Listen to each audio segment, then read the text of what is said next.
এই সন্ধ্যায় আবার দরজায় শব্দ করছে কে? আমি এমনিতেই আজ একা বাসায়, এখন আবার কে ঝামেলা করতে আসলো? যাই হোক, দরজাটা খুলে দেখি কে এসেছে। হাউ মাউ কাও, মানুষের গন্ধ পাও। আ ভূত! হা হা হা হা। মা, আমি তোমার মেয়ে, আমাকে চিনতে পারলে না? এত সহজে ভয় পেয়ে গেলে? কিন্তু তোর মুখে ওটা কি? তোর মুখ থেকে ওটা সরা তাড়াতাড়ি। আচ্ছা, সরাচ্ছি। দেখো মা, এটা একটা মুখোশ, মেলা থেকে আসার সময় কিনে নিয়ে এসেছি।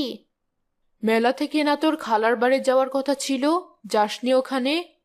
আর বলো না, তোমার মেয়ে নাকি আজ যাবে না ওর খালার বাড়ি, তাই শুধু মেলা থেকে ঘুরিয়ে নিয়ে আসলাম।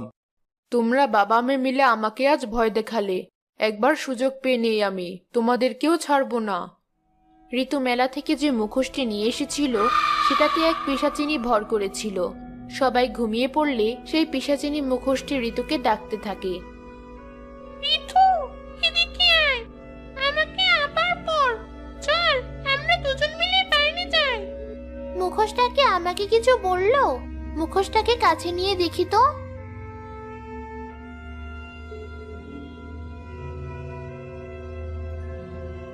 এই তো আমার ফাঁদে পা ফেলেছিস। এখন আর আমি না যাওয়া পর্যন্ত তুই তোর মুখ থেকে আমাকে সরাতে পারবি না। মুখোশটা এত শক্ত করে আমার মুখে লেগে গেল কেন? এটাকে তো কোনোভাবেই খুলতে পারছি না। অন্য কারো সাহায্য ছাড়া তুই কোনোভাবেই আমাকে তোর মুখ থেকে সরাতে পারবি না। এখন চল, তোকে নিয়ে বাইরে যাব, পেট ভরে খাওয়া দাওয়া করব। পিশাচিনীর মুখোশ ঋতুকে নিয়ে রাতে বাড়ির বাইরে বেরিয়ে পড়ল। ঋতুর সামনে পড়ল তাদের গ্রামেরই পরিচিত একজন।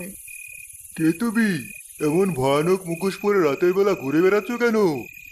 আঙ্কেল, আমি ঋতু, ভয় পাবেন না আমাকে।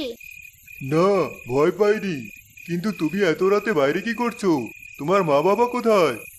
ঘরে অনেক গরম লাগছিল, ঘুম আসছিল না, তাই আমি একটু বাইরে বের হয়েছিলাম। তাই বলে এত রাতে তুমি একা একা বাড়ির বাইরে বের হয়ে পড়বে? তুমি চলো আমার সাথে, তোমাকে বাড়িতে রেখে আসি। ঠিক আছে, চলুন।